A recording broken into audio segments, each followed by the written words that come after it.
শুভেন্দু অধিকারী সকলের সামনে, বাংলার জনগণ নয় গোটা বিশ্বের জনগণের সামনে হাত জোর করে বললেন আমার জীবনে সবচেয়ে বড় প্রাপ্তি আমি পেয়ে গেছি।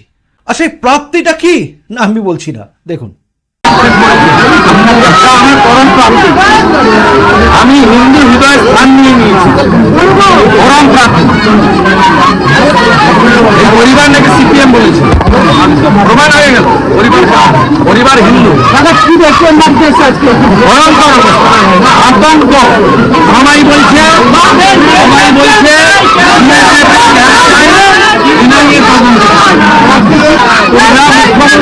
10 লাখ টাকা প্রত্যাখ্যান করেছে, আমি 10,000 টাকা করে মৃত পরিবারকে দিয়েছি, গ্রহণ করেছি।